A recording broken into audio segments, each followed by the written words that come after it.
Traders, what's going on? Cleveland here with another Monday market breakdown. It is November 14th. Happy birthday, Mom. And I want to give you guys some analysis for our three pairs in this upcoming week. And let's just get started off with that Euro USD. But before we get started, guys, I want you to go back to the last Monday market breakdown posted on the YouTube or on Facebook, and you guys will see that we had a target at 127, a 127 extension. And folks, we are there. I mean, literally, we hit off exactly on it. Amazing, right? So I definitely see a retracement in the future. I mean, we literally are coming in right now from over a 500 pip drop, right? And there are a lot of fundamentals wanting to sell this off, and I absolutely agree.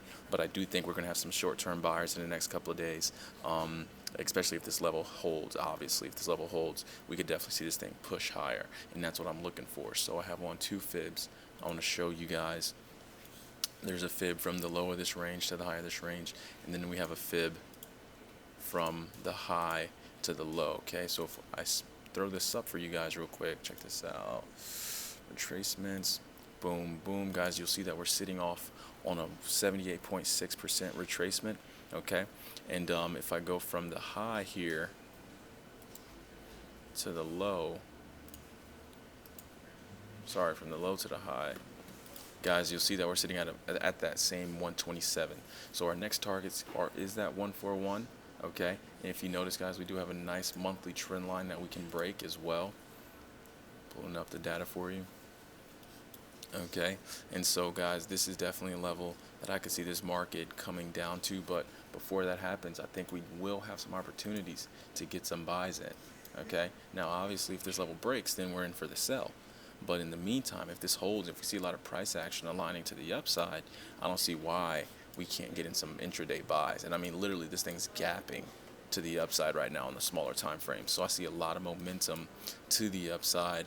And again, we can potentially see this market rally from these lows at 107, and it could potentially push around 150 to 200 pips back up into structure here at 108. Okay, so that's around that right there is around 130 pips. But if it can get to the highs of this structure here, it can push into the twos. Okay, so guys, I do want to buy this euro on the precipice that this level holds. If this level breaks, then we're definitely going to sell it off back down a little bit further to that 141 extension.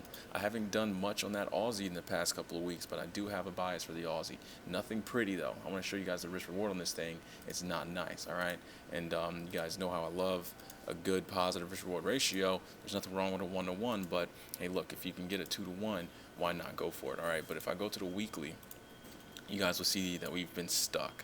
I mean, this is why I haven't done anything, and I'm happy that price action has aligned to nothing coming about, right? Because this Aussie has been stuck up in these highs, and we're finally having the lowest close that we've had in the past 6-7 weeks. Okay, I mean, literally, we haven't had a close lower than in the dollars, in the 75s in a long time.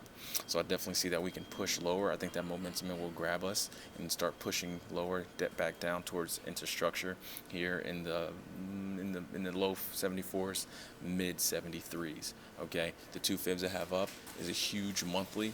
From the high here to the low, guys, you'll see that one of that will align us to get to the 23.6 retracement right there at 74.67. But I also have a fib from the low here to the high.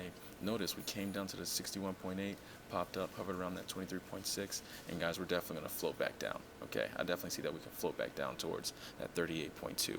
So watch out for that. Now, if you want to buy this Aussie, I'm not buying it. I have no buy recommendation for the Aussie, not until we get back down into structure here.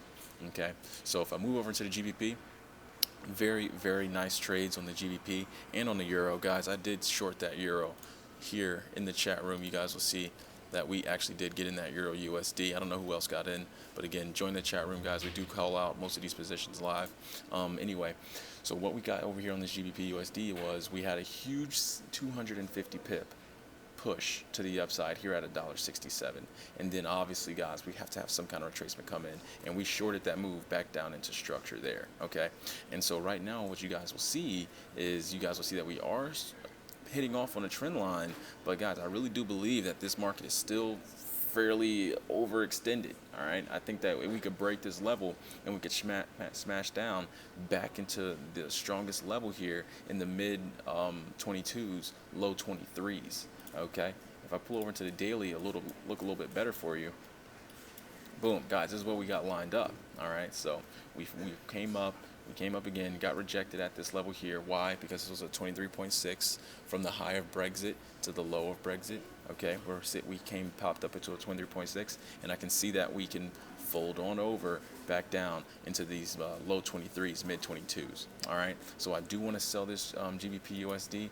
No real buys on the GBP USD as of yet. Obviously, if you wanted to be a risky ass buyer, well then you're technically buying right now because you're at the low of structure. You have a trend line here. It's not a horrible buying scenario. It's not a horrible buying scenario, and you're not going to be too risky. Okay, but I would get in and out of that thing because guys, the fundamentals coming out tomorrow for the GBP. You don't want to sit around for this. I think we could definitely push to the downside. All right, so I'll be looking to have some pendings right around structure here in the mid 24s. So right around 24.50s is where I'll have my pendings looking to short this market, okay? So guys, make sure you stay on the lookout for what fundamentals are going to be coming out this week. We got a lot on this GBP, and Aussie's got some news coming out too, and obviously I think Euro, we got some things straggling along as well. Okay, so your profit is my motive. If you have any questions, hit me up. But guys, join that live room and let's get it.